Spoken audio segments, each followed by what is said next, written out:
Okay, so like I said, first it would just be great if each of you, could go through and like Jules, we had that kind of little discussion last night, and just about what sort of music, what was the first sort of music you started listening to, sort of your parents and stuff, and then as you got a bit older, it's like 10, 11, 12, what were you listening to, and then eventually when did the Northern Soul come into things, and how did you stumble upon it? So should we start with you?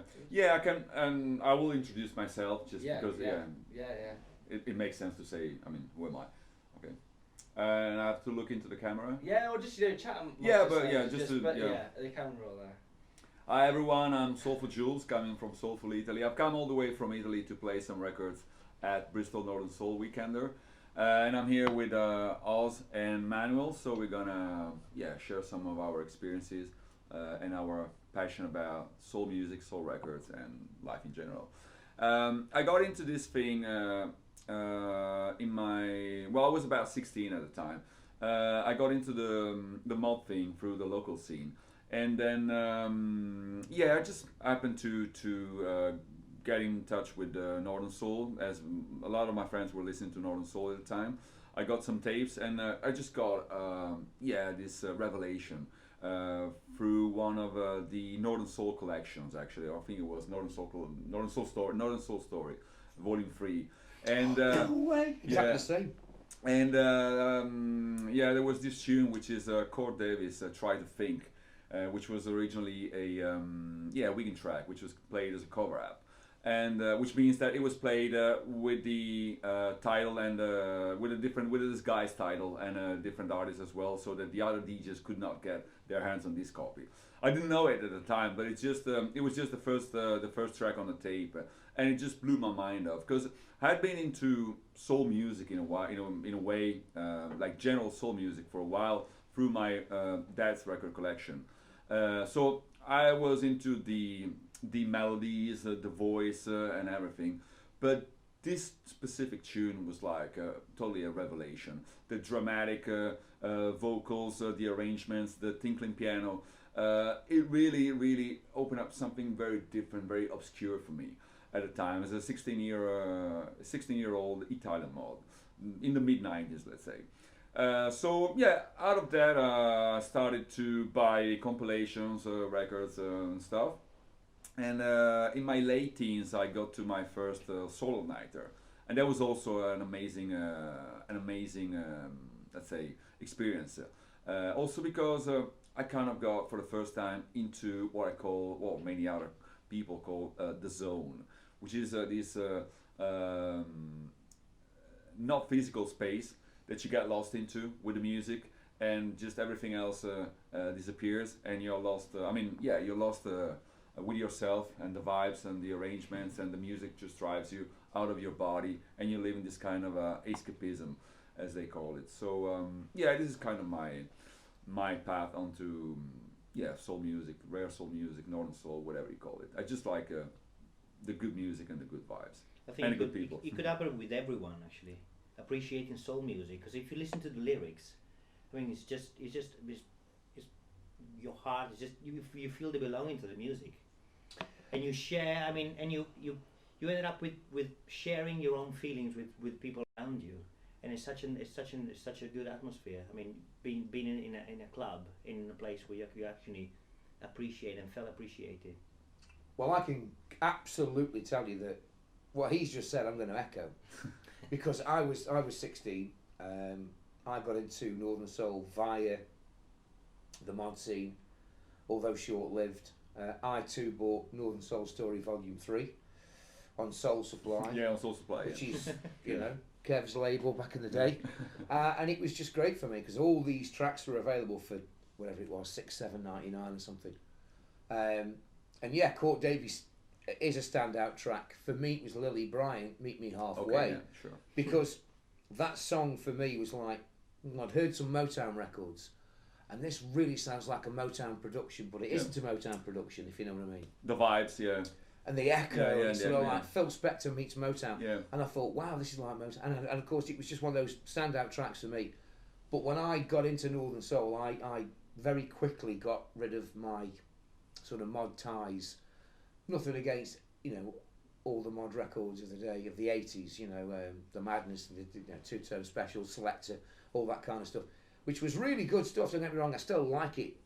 Probably my favourite mod group from back in those days is Making Time. And if you sure. Only time Faye Hallam, she was great, wasn't she, Faye? So I got your number, or you got my number. So here's my number. that was the period where I sort of got rid of all of those sort of, and I moved on to Northern Soul because someone gave me a tape. And as soon as you hear Northern Soul, I've always said it's probably the most addictive drug in the world. You can forget crack cocaine or anything else.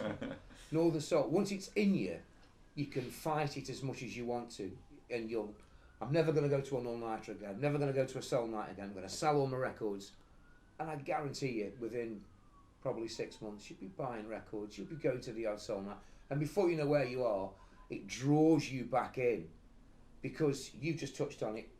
And when I went to my first mod all-dayer, the euphoric togetherness that I experienced I was 15 actually at the time, and I went along to this all day. I thought, wow, everyone's clapping at the same time. This is, how did he know how to clap? It's that kind of, and you very much, there's a bit of a schooling involved in the scooter scene, the soul scene, the Northern Soul scene, the rare soul scene. You sort of stand at the back and you observe, and you don't, you what's this tune? Wow, what's this record? Never heard this record before. And you have to have this sort of schooling process. And it was like that for me, certainly in the 1980s, because I was quite a young person, and most of the people at the time would have been about 30, 35. So to get accepted, you go along to a couple of dues, and then you sort of get who's this young guy sort of thing, Seen him before. And then 2 weeks later, you go to another another area, another venue, and you see one or two faces, and they sort of look at you, and you go, and then you might get a nod. That's all you need. Step by step, That's all you need. You get a nod, so of course you nod back and then maybe the next venue you go to, let's say within a month or something, you were thin on the ground back in those days. You would then get a all right, and that's it. Now, once you've got an all right, you've got a conversation, you've struck, and that was it. And it was just great for me. I just made a lot of friends back then, who are still friends now, and record dealers, and it's just a whirlwind. But I absolutely, I suppose the last sort of 15 years, I've properly gone for it. Collecting records, spending a lot of money, more money than I should really.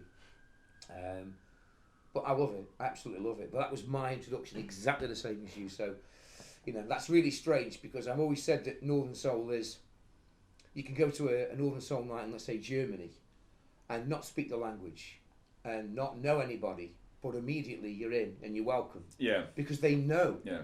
They just know that you're there for the right reason, and you fit in, and you can be chatting away with a mixed translation, going on. And that's pretty much that's pretty much the reason why we're here talking about it. I mean, I've come from Italy. Manuel has lived in London for several years now, but he's originally from Italy. You are from Stoke. And I mean, the reason why we're here talking about it is the love for music and the vibes and the atmosphere at a club, and the love of records, of course. So and that's the international language of the music that we love. But it's very strange that we've got that, and we bought the same album. That's just that's just hello. It's just crazy, but it works. Also, back in those days, I mean, I don't know whether we could touch on a subject of illegal records, but I will say this, that if it wasn't for the fact that we had records that were available in the 70s and 80s, they used to call them, they weren't called bootlegs, they were called pressings. So when you went to a record dealer, you'd get like original 60s, Northern, British Motown, British Northern, and then you get a little section there called pressings. Or when you were growing up, that's the only aisle you could go down because you couldn't afford. So some of these records maybe only started at, I don't know, 5, 10, 15 quid. But when you got £20 to spend, and that section gave you 5 records for 20 quid, you'd pick 5 out of there that you hadn't got. And the only thing I wanted to do was to take them home and play them and just enjoy them. And if it wasn't for having access to those records, I wouldn't be. I didn't know that Jimmy Mac, My World Is on Fire is on Palmer. I didn't realise it wasn't on Soul Galore or whatever it was. I just wanted the tune, and there was no politics. It is those pressings that made the sounds available at the time. Nowadays, of course, you push on a bottom and you have the whole world of course available. But at the time, it was either that or tapes. Of course, these things made their job in that regard into let's say making music more popular and better known. I don't know about you, but when I back in even now, let alone then, if I heard a song that I wanted, and I may have that song on tape, I didn't own it until I got the record. That's when I actually owned that song, and I've got it. I have it on tape. I've got it there, but I haven't really, because I haven't got a record of it. I had to have it on a record. Yeah. And I think that has travelled really well over the last 35, 40 years. I mean, the explosion of Northern Soul vinyl is just absolutely. Even I in the 80s were looking at records that were 30, 40, 50 quid, which were out of reach then, let alone now. Yeah. But that 30, 40 quid record is probably $2,000 now. Yeah. So just taking a step, I want to touch more on the kind of record buying and hunting process in a minute. But Manuel, how was your experience, in Italy, and then how, obviously you've now been in London for the last 13 years, how was that experience of going from one scene in Italy and then going over to London and experiencing a different scene? I think the scene in Italy, well, pretty much I guess is the same in all over Europe. Probably Jules knows that. Yeah, I guess Italy is probably not let's say, it's not the most populated scene in that regard when it comes to soul music. But the thing is, it impressed me the fact that in Italy, as Germany or as France, I mean, when there's a Northern Soul do, wherever in Italy, there's a commitment from everywhere in the country to drive and be there for the night. Right. I mean, in the UK there are so many nights, and obviously it's quite, I mean, unless it's a big one with big names, big DJs, where everyone actually drives there to be there. In Italy there are quite a few, but the commitment of the people is quite impressive because they drive from all over the country to be there for one night. So it's also true that there are maybe different scenes. So there are more committed scenes, which are perhaps more into subcultures. So it can be the scooter scene or the mod scene or the Northern Soul scene. And then there are more general music scenes, so that you advertise a soul night out and regular people who are just into good music and a good vibe would turn up. Personally, these days I'm a lot more into the second option. I mean, it's the music to me that gives me a real kick. It's not really who's who or your path, your journey. It's great to find out that we've gone into the same thing through the same record 20 or 30 or 40 years ago. But at the same time, I want to feel it now. That's the thing for me, especially with soul music.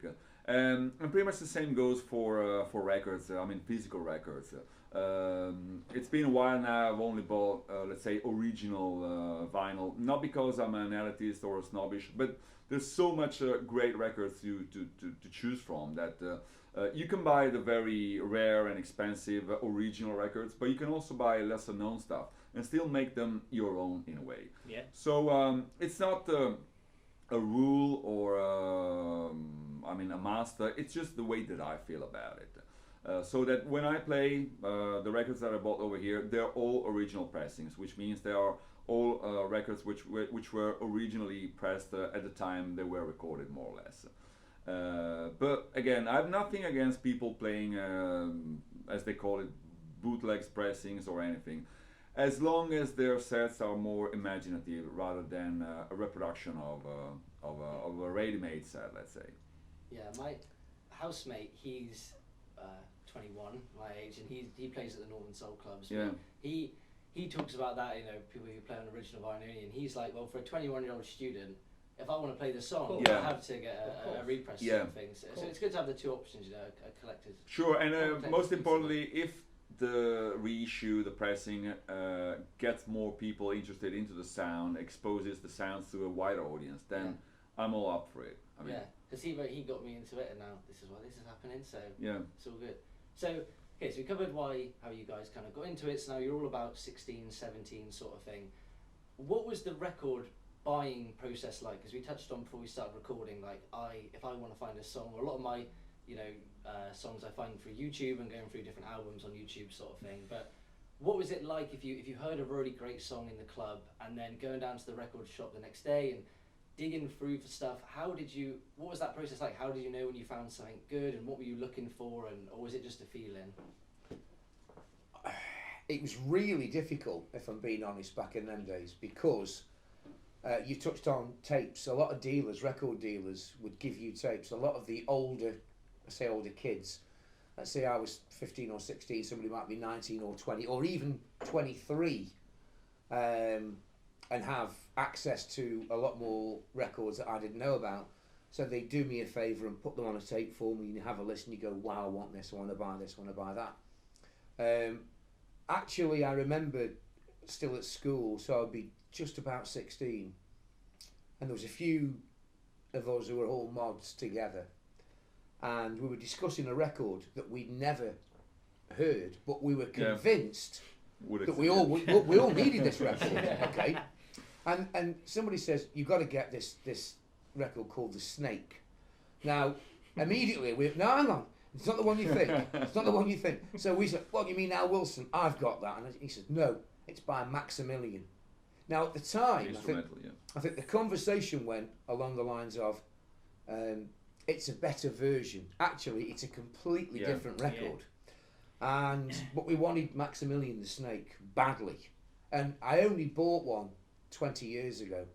And it's a mod anthem from the 80s. Yeah, sure. It was a big mod. On London, the they'd all line up, and then they'd all do a little bit of a dance, and it was like the lads at one side, the girls at one side, and it was just a big mod record. So, but yeah, finding records back in those days.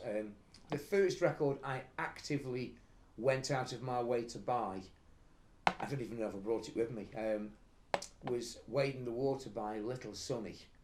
I got the Ramsey Lewis version. That was the first on Enterprise. And that was the first record that I really, we've got to get Little Sonny Wade in the Water, and of course I've got one now. And just great memories, just silly little things. But I will say and touch on that if it wasn't for the fact that, like your roommate who's buying repressings and stuff like that, they were absolutely essential. They weren't just important, they were essential. You can slate them, you can say they're bad, you can say it's only out to make money. You can have that opinion, which is fine, but the fact remains is an awful lot of the time, the 60s and 70s record labels, they were out of business anyway. And if you went to them and said, I want to put this record out, they might have moved on to other things, and they'd probably say, you know what, fine. They could have legally done it, but they didn't. But they just put them out there. Also, getting to find maybe the actual owners was not as easy as today with the internet and all the ties that have been, let's say, established over the years. So yeah. But even so, with the modern day technology, you can buy, or should I say, you can contact the original person who owns the copyright on that particular record, and you can pay him or her X amount of thousands of pounds to release or re-release a record, whereby the original artist or group would still not get paid because they don't own it.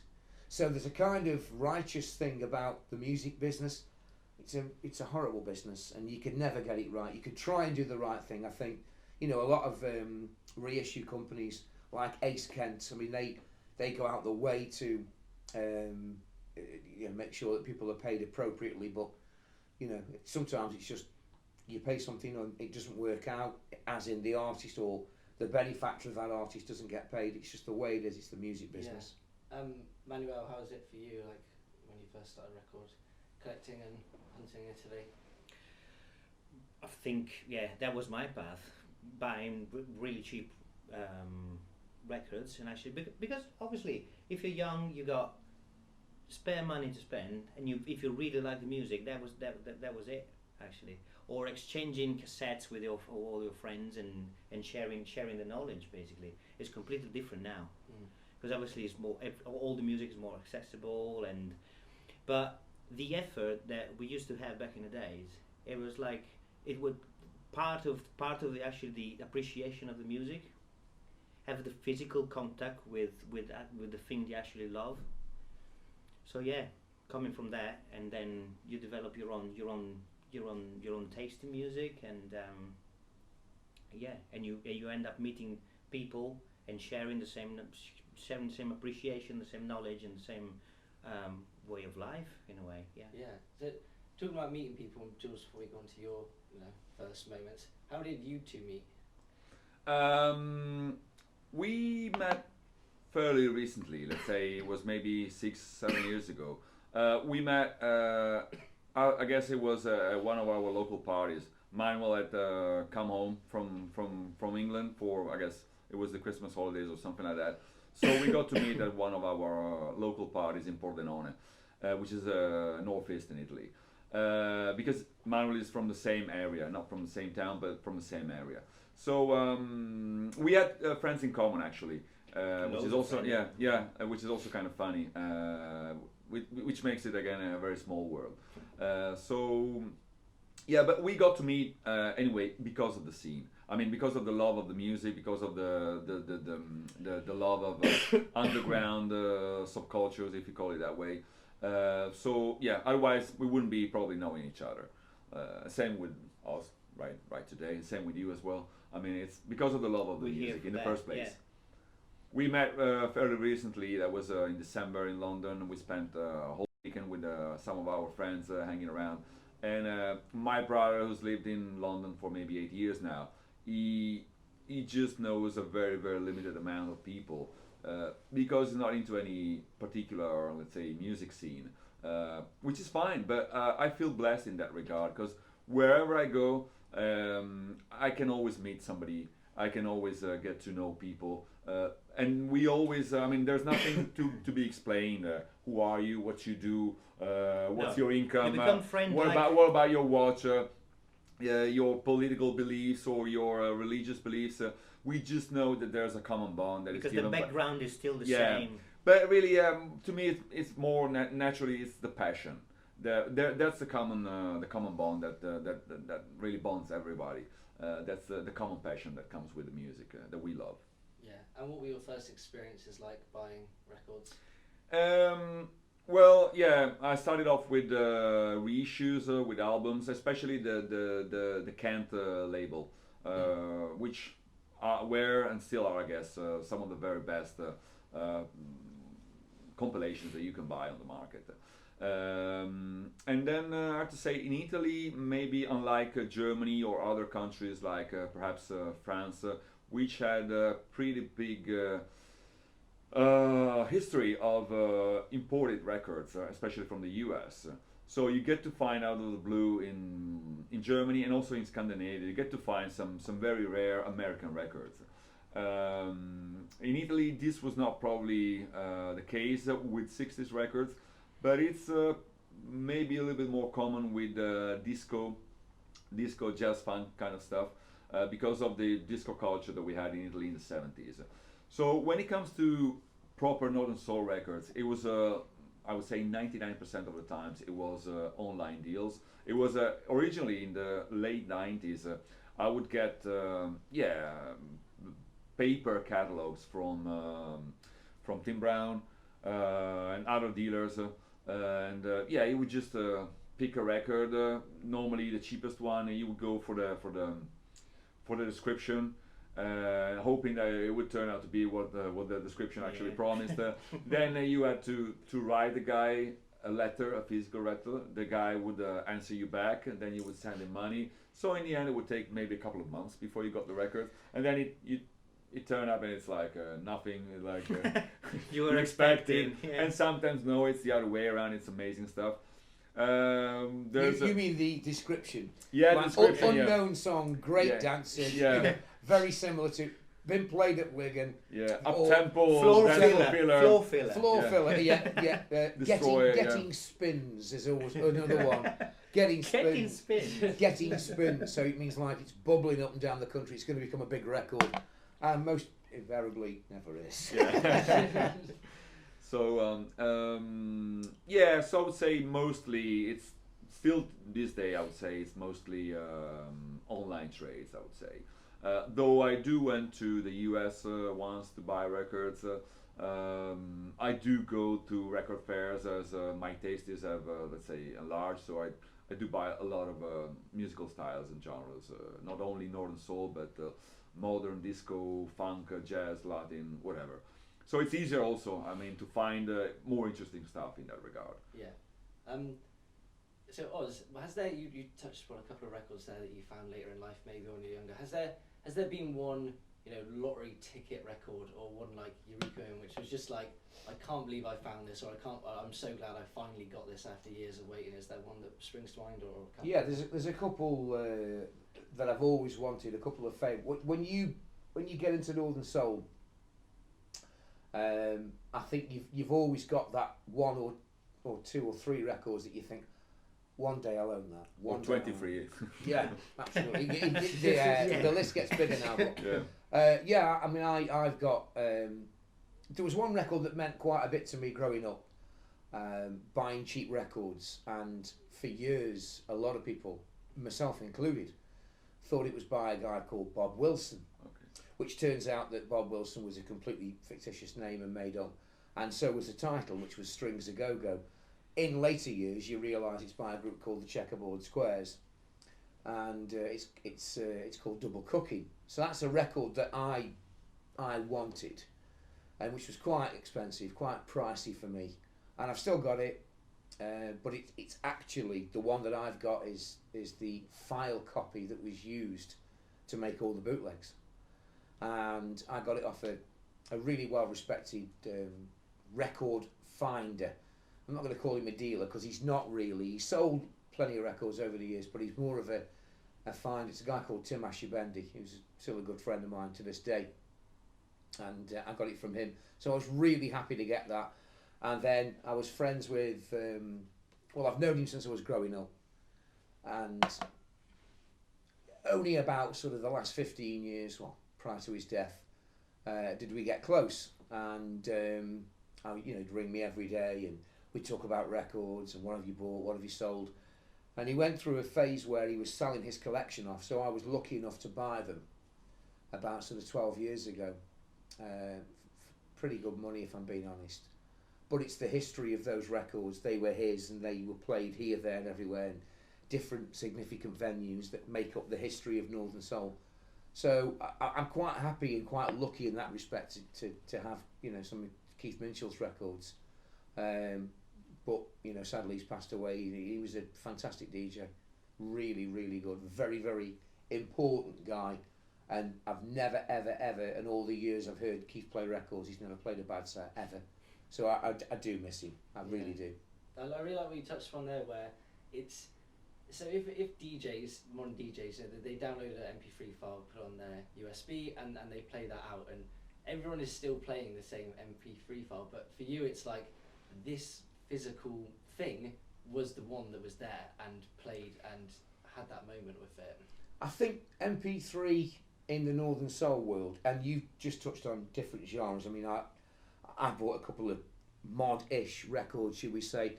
I bought a couple of R&B records. I mean, it really has fragmented the scene into this, you know... Subgenres. Yeah. Very much subgenres. And you would never go to a Northern Soul night and hear, R&B records played, or even moderate disco records, which are widely accepted now. So if you go to a standard soul night up and down the country, the chances are you're going to hear a bit of Latin, a bit of R&B, some Northern classics, a little bit of Motown.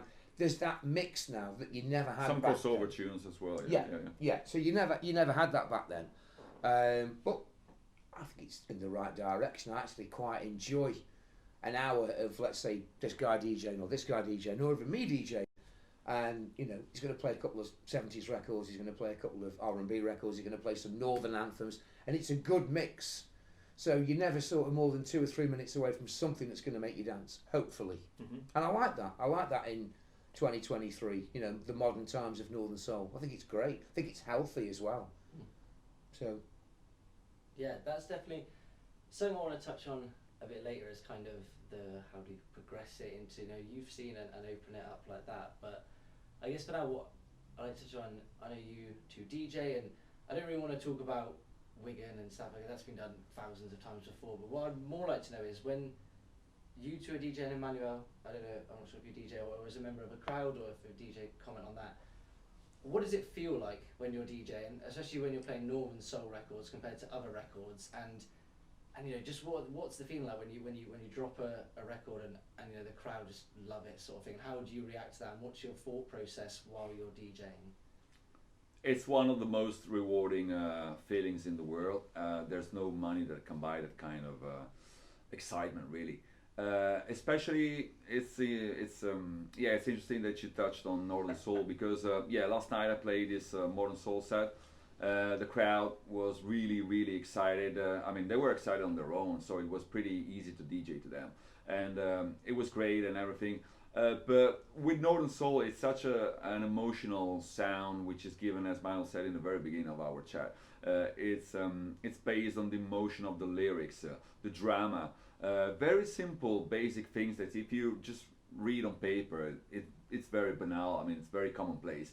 But the whole combination of the harmonies, the strings, the arrangements, the beat, the club, the atmosphere, shouting out of your lungs, out of tune, obviously, but it's supposed to be, of course, in different states of mind. That specific sound, that specific feeling, is just something that cannot be replicated. And to have a whole room responding to that is again one of the most powerful feelings ever.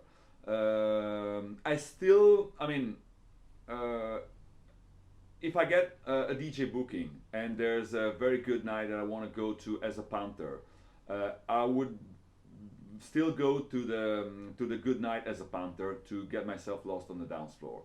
But if it's on a par, then of course I take the DJ thing. But that's one of the things that I really missed during the pandemics.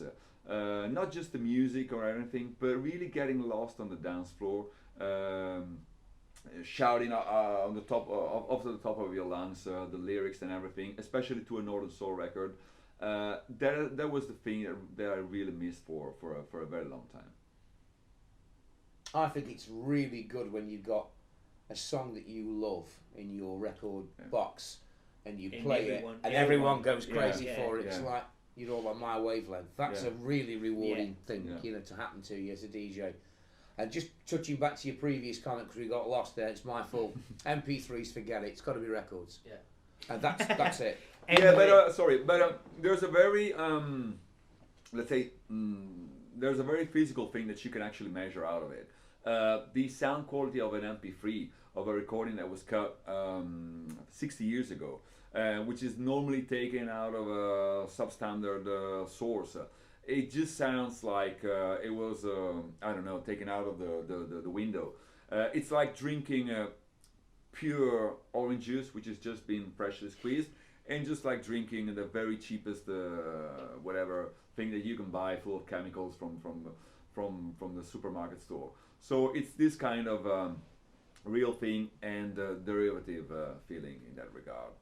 And whether people are aware of that or not, in a club, it works in a very different way. I mean, the way the people get the sound, pure, unadulterated sound, is totally different. Whether they are aware or not, it just impacts on them, whether they want it or not.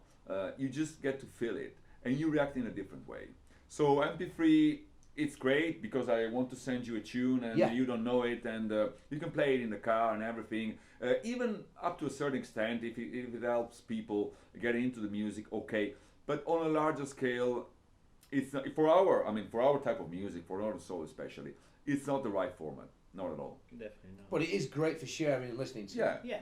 But when you come to an actual gig, if you've got a guy who's playing, MP3s, some even snigger and go frown upon the reissues and stuff. That's just the way it is. But it's got to be records. You know, that's it. It's never, that bit's never going to go away. Yeah.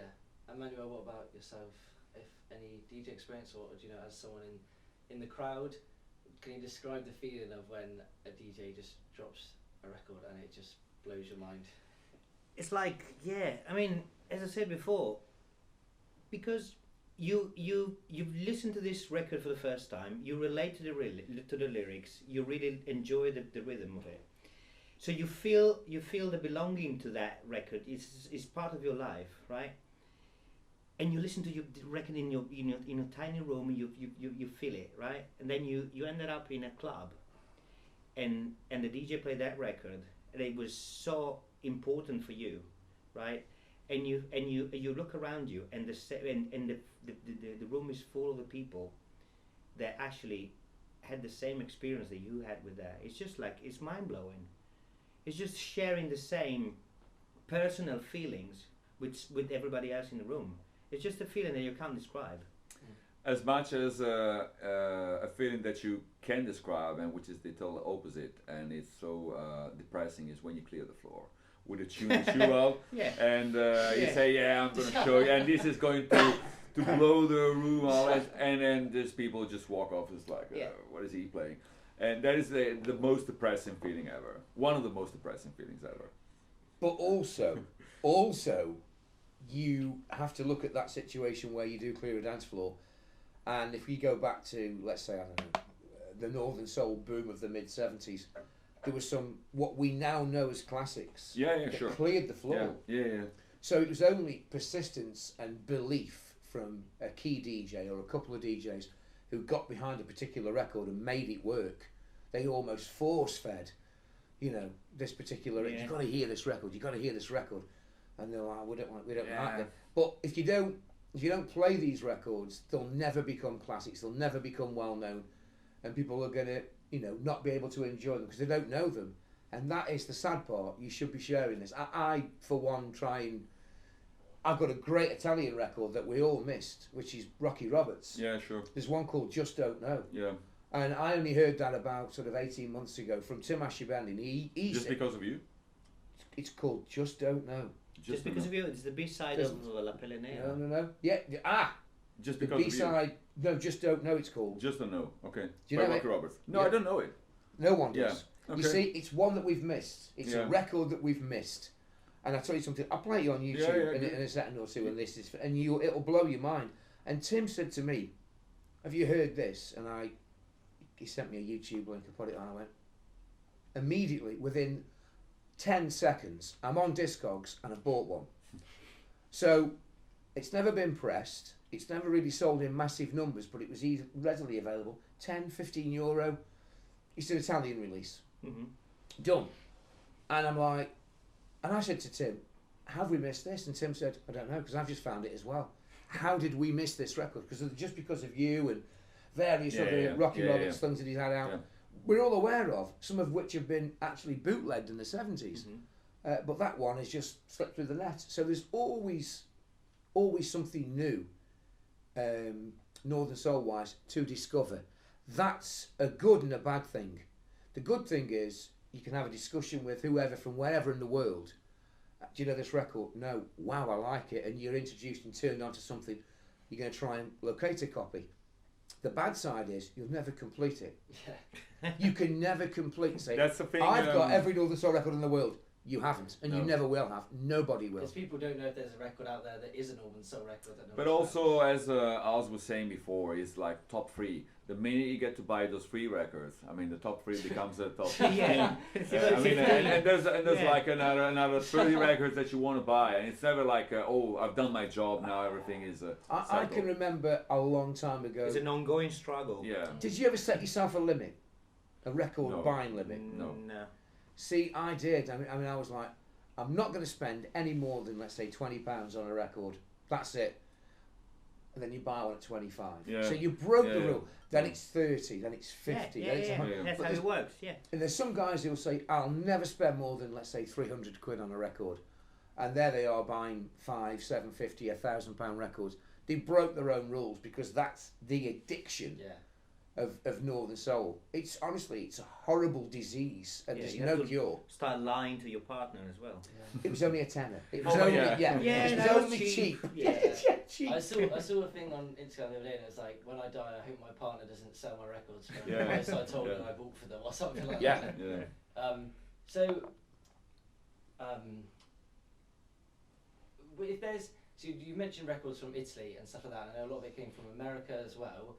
Is it mainly America? Is it other places in Europe as well there was records coming out of, or other places in the world, or the majority is America? Yeah. But The one thing about Northern Soul is it's got no boundaries. So you can have a Northern Soul anthem that was, let's say, recorded in London or Birmingham or Manchester or Nottingham, for example. But the majority of the records, of course, are made in America. But that doesn't mean you can't have Rocky Roberts, which is an Italian release, Italian-speaking black guy, who I think had quite a good career in Italy. Yeah. Huge. Yeah. So I mean, but again, his records are well and truly accepted. So there's no real boundaries. You can have, Jackie Trent's "You Baby," which is a great cover. Which is, you have Frankie and Johnny, "I'll Hold You," which is a British record all the way through. It's just really strange that you can Chapter 5. Chapter 5, which came out both in Italy and in Germany under a different name. St. John? Yeah, exactly. Yeah. It's Dave Gertie. Is that his name? I think it's Dave Gertie. And a lot of American artists actually then got pressed in Europe, in Italy, France, Spain, Germany as well, Scandinavia. There's Turkey. Greece, Greece. Yeah, there's a lot of like weird situations, and you just cannot help wondering how come that this tiny Italian label in 1969 decided to press this very obscure American record with a nice picture sleeve and everything. How come they got to find this record, they got to listen, which is rare in its own right. How come these record executives got to listen to it and say, all right, this is good, yeah, we'll put it out because the Italian record buyers are going to like it. Of course, there were maybe some ties between record labels and distributions, deals and everything, but you just cannot help wondering how come this specific record, because so much average records or boring records came out, and no problem. But how come this very, very crucial seminal record came out in my own country? That's very interesting. I think you kind of answered my next question there, because what I was going to ask is something that fascinates me with the Northern records and Northern Soul records is that if you have a diamond this big, it'll be worth 500 quid. If you have a diamond this big, it's worth £10,000 sort of thing. With a record though, it's if you like music or not, it is subjective, and it's how these records become these monster records, and I guess it's through repetition and playing and stuff like that, and associating it with the big nights and the big DJs. But in your mind, what makes a record not a 15 quid record, but a £1,000 record, if you know what I mean? That's down to supply and demand.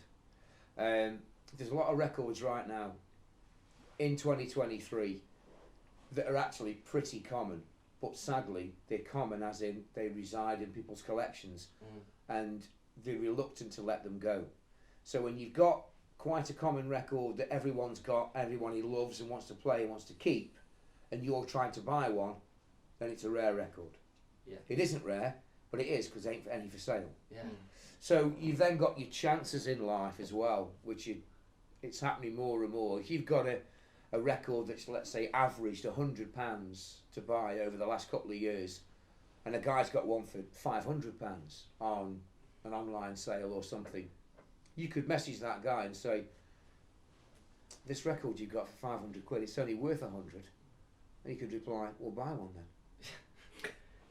Go buy it. Oh yeah, there isn't any. So you either pay me 500 or don't buy it. So it only takes for a couple of people to go, is that 500 now? I'm going to buy it. And they do. Yeah. So a record immediately jumps from 100 quid value to a 500 quid value, just in a couple of transactions. Because we all know this is the one strange thing about Northern Soul. It's almost like an incestuous family globally. I mean, if I kick him, he's going to limp. It really is that. You can be anywhere in the world and you can be connected by chat, by messages, by music, by gigs, by. It's a worldwide thing, which it's never been that. Northern Soul's never been worldwide, but over the last 25 years, I'd say, it's really gathered that international momentum, Yeah. and you could go to a Northern Soul night in Los Angeles, which is absolutely crazy and unheard of. Yeah. Not anymore. You know, the Germans have had some great soul, and the Belgians, of course, have got the popcorn scene, and it's all Mexicans as well. Oh, I love a bit of salsa. Yeah, but it's just crazy, isn't it? You know, Yeah. I like the whole worldwide aspect of Northern Soul right now. I think that's really healthy. Yeah. Yeah, there's a dark side to it, and that's the reason why you would definitely want to own such a record. I mean, if you would just accept that this record is worth 100 quid and you're not going to play any more than that, you're not going to pay any more than that, then that's the end of it, and that record would not sell for, let's say, more than 150. But the minute you start to feel that you need to own that record, because you need to define your own personality on the basis of that record, that is the twisted moment. I've done that, as probably everybody else in this room. So I've overpaid for records because I said I want to own this record. A lot of times it proved to be, let's say, pretty good choice. Sometimes no, very bad choice, and not worth the money I paid for that. But there's this very twisted and sick instinct that makes you really want to own the object, because it's going to, in a way or another, define how cool you are. Again, good or bad, it is what it is, and it's also part of what drives record prices up. Yeah, I'm glad you touched on that. Last year at uni, I was writing an essay, and I won't bore you with details, but it was about the self and how we buy products to express ourselves. Yeah. And one of the arguments, I was comparing, you know, vinyl and the when people were buying vinyl, there was all these subcultures and how they don't exist, and then, you know, looking at how DJs now make personalities on their USB sticks, and that's almost like someone's record collection is on their USB stick. But do you guys collect anything else? Are you just have an addictive personality for collection, or is it solely records? It's mainly records. I mean, I'm sure I share the same story. I mean, you know, I was nearly 16 when I bought my first scooter. I've still got one now, although I don't use it. It's still in the garage doing nothing. But I mean, I've always had a scooter pretty much in my life since I was 16, and I'm now 52. But they kind of go hand in hand. It's a real weird thing. It's the idea, the self and it all just being together, and, you know, it's part of the identity, and it's not that you're forcing that, but if you're in the scene for the music, you're in the scene for the scooters, and it all just comes hand in hand together. You know, you touched on a phrase that sometimes I cringe about, which is a way of life, but really, you can't ignore that statement, because it really is a way of life. The way that you plan your holidays, the way that you plan your spare time off, the way that you plan your calendar, can I go to this venue, can I go to that venue, it does become a way of life. You know, I've got to go here because Blah's got some great records from America or whatever. Yeah. You do tend to actually live your life around the Northern Soul scene, and that is the absolute truth. It's true, isn't it? It's true. Yeah.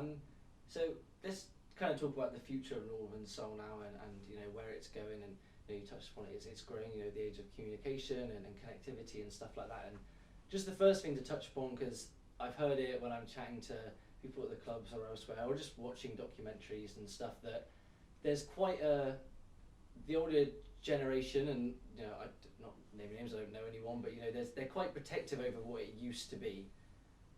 Why do you think that is? Let's start with that first. Why do you think they are very protective over what it used to be? It's a natural thing, actually. You talk to your parents, they say, with the music, for instance, what is the rubbish these youngsters are listening to these days? And it's the same thing with people my generation. I'm 45, let's say I have children which are 10 and 12. The music youngsters listen to these days, let's call it, I don't know, trap or whatever, or rap, or, I mean, it's trap mostly. It's always like, what is this rubbish? We were not listening to this rubbish back in the day. When in fact it was this very same comments that were made since the early days of rock and roll, of Elvis or the Beatles. which are classics now, and my children are studying Beatles tracks in school for their music classes. But back in the day, it was like this unheard of, totally horrible music. So I think there's a side of protectionism in that way, because you've lived it that way. You were young, you were pure, or you felt as if it was the case, and you want it to be that way, because maybe you don't have the will, the skills, the feeling to understand a different point of view or a different thing. In a way, that is let's say, the more conservative side, the more conservative and perhaps negative side. The conservative and positive side is that there is such a big amount of passion in these subcultures, or the way it used to be, and so on, because we know there are certain unwritten rules, which is like, I don't know, like DJing at a club, the DJ ethos. You don't turn up just before your spot. You get there early. You get to listen to the other DJs because you don't want to repeat the same track, because out of respect. These kind of things, these are again unwritten rules. Nowadays, you get to see DJs who turn up just 5 minutes before the set, end up being having a drink elsewhere the whole time, for instance. I mean, so keeping it proper, keeping it kosher, allows the scene, or the music scene, to be more real in that regard. So I guess it's a mixed thing, really, and I tend to again appreciate the thing that when we talk about an organized, a structured scene, things are done in the right way for I don't know, the organization, the music, the perhaps the sound system, and so on. Yeah. Anyone anything to add on that? I've just got to completely agree. Yeah. He's absolutely bang on. Yeah. So then, looking forwards, you know, how, if you free run the club, what would you be looking to do to get young people in and educate them on the scene? $10 million question. Do you know what I think? I think the young person who wants to get into Northern Soul will get into Northern Soul. It's all right saying, you know, I mean, my mum and dad rather didn't have the world's greatest record collection. There was no Northern Soul whatsoever. It only hit me when I was into the mod stuff, the scooter stuff, and then of course you get a tape saying Northern Soul, and it went on from there. So my parents weren't an influence. They could be now. I think I just tend to think why some of the gold radio stations that only play songs from the 60s, 70s, 80s, or even the 90s, they are really popular because the kids who are 20 and 30 have grown up with that with their mums and dads, so they like the music because they're familiar with it. So there's that aspect of Northern Soul. But if anybody wants to get into it properly, you know, there's certain, I suppose, dress codes, there's certain rules that you have to follow. There's an etiquette to Northern Soul, and I think, you know, I've always said this about the younger people who are coming through. About 10 years ago, especially at the King's Hall in Stoke, it was an absolute pleasure to DJ at the all-nighter, because we had what we called the young corner, the left bottom corner, and there was the Ben Inleys, and there was the, you know, Jordan and Charlotte, and there was Ethan, and all these other young kids coming through. Dave Stabler, for example. Dave's an absolute dream to watch when he dances, when he's in the zone. Usually chemically fueled, but we'll just you know, skip over that one slightly. But what I will say is that young corner was there was so much energy. You know, it was actually like the older people who were enjoying the all-nighter, who were just having a bit of a shuffle, were looking across at that and they're spinning and backdropping, but it was all done with the right and the best of intentions. That was really healthy, and I thought that was the start of something, you know, a new generation of Northern Soul fans. It's not quite as good as I thought it was going to be, and there's time yet. But you know what? It's Northern Soul's got collectability. Northern Soul's always going to have appeal because these are great records that never made the charts. Yeah. To our ears, these are all number one hits. They should have been number one hits, and they are really, truly great records that just didn't make it. We've picked up on that, and we ran with it, and it's never going to change. So there's always going to be a scene, but Next 20 years, who knows? Yeah. Well, I think that's good. Just one final question then. But if I can touch on that, yeah. it's not because I'm here, but looking at the way both Eve and Lavanna promote their events, I think there's the right mix of, let's say, old school ethics and new school, let's say, passion and vision mostly. Because Northern Soul was born and still should be mostly a youth culture, which is not a discrimination, because the thing that the original youngsters who became mature men introduced slower sounds, more interesting sounds to the scene. So it's all great. It's the best thing we've ever had in that regard these days. There's so many great tunes. I mean, 4 years ago, it was just maybe 20% of the tunes that we know right now that were available. Nowadays, there's such a huge variety, diversity of tunes that back then were even dreamt of. They were not accepted in the first place. Now they become more staples of what we listen to. One thing is again the ethos of following this youth culture, but it has to retain a certain energy, a certain passion, which is given by a young age in the first place. And also, as much as people who are in their 60s, 70s, who have been into this thing for the past 40 years, they are a lot more energetic than my dad, who is fit and everything, but he would go to bed at 9 o'clock in the evening, not at 4 a.m. in the morning or anything. As much as these more mature crowd are just fantastic guys, fantastic people that really made the scene and really are part of the reason why we're here talking about it. You need a vision to go further for the next at least 10 to 20 years. So to try and have people getting into the music through dancing and clubbing culture and socializing, I think is pretty much the right way to do things. Of course, there are different ways of doing that. There are different points of views. You can have 100% original vinyl only. You can play the other reissue. This is up to debate. But the main thing is that you need to have people, young people on the dance floor. Mostly young people, energetic people on the dance floor, dancing, feeling the music, living the dream that this music gives them at night. So yeah, we can debate where it's better to go to a party at 8 o'clock and be at home by 2 a.m. in the morning, or go to a party at 12 and be at home at 6 in the morning, whatever. But still the feeling is that this is related to going to a club at night, having a great time, and getting sweated, getting lost in the vibe, in the zone, in the music.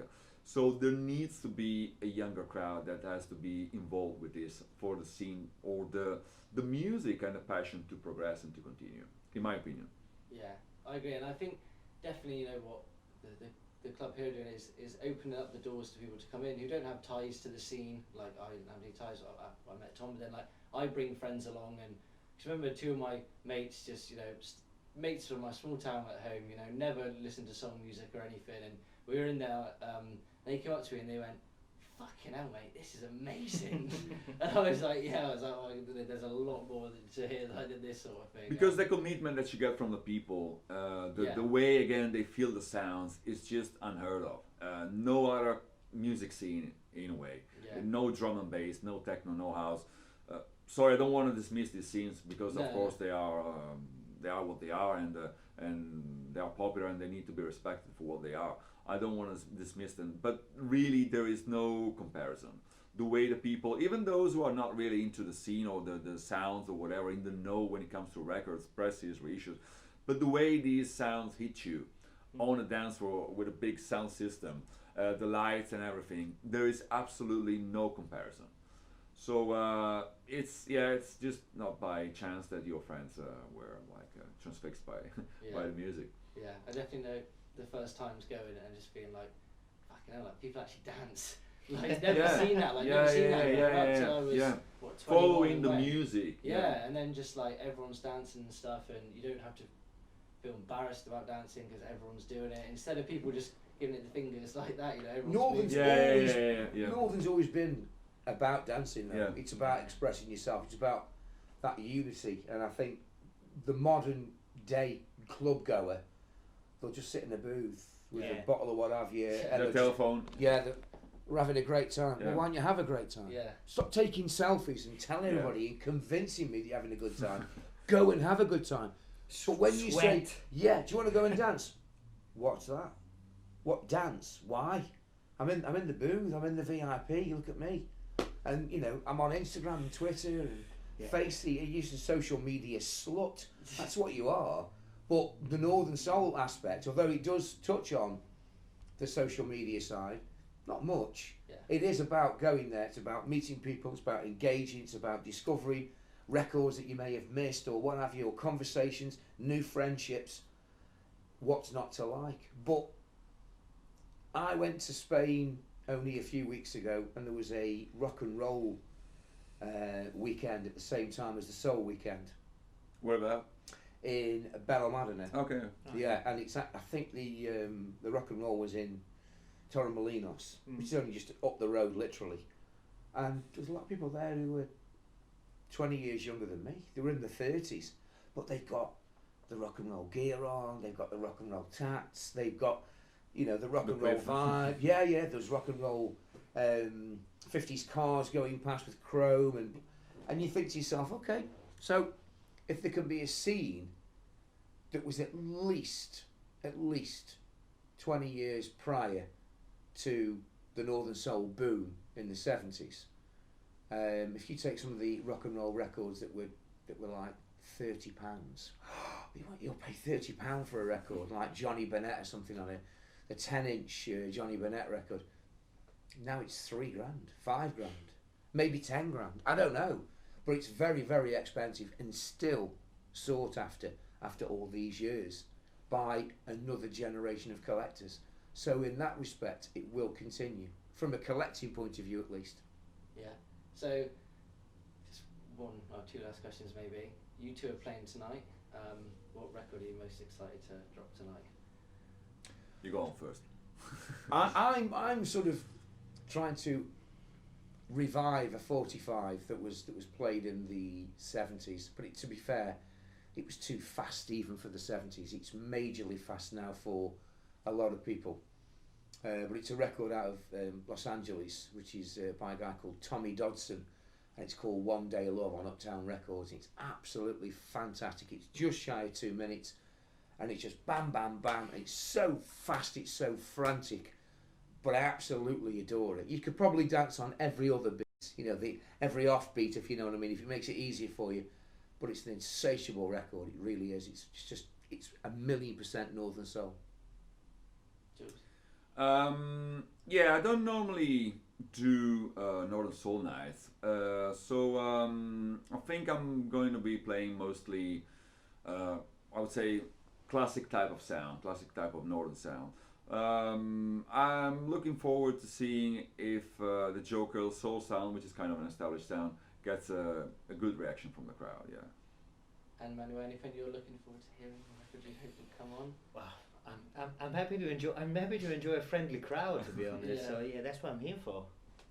So surrounded by good feelings. I'm looking forward to him playing that on Schofield. I love it. So, yeah.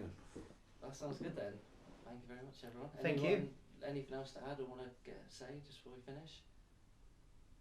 No, I think we're just looking forward to tonight, aren't we? Yeah, absolutely. And it's been a pleasure, let's say, having this conversation, meeting us and meeting you as well. Likewise. I'm looking forward to meeting a lot of new, interesting people over the night. Because, one of the, let's say, pluses of last night was that I got to chat, to speak to a lot of people at the Modern Room. Different crowd, different type of music, different sounds, but still based on high quality black music. And part of the thing for me, part of the experience is getting to meet people, the social side of things. Without it, it's only half of the deal, really. This has been very satisfying so far. Great. Thank you very much. Grazie.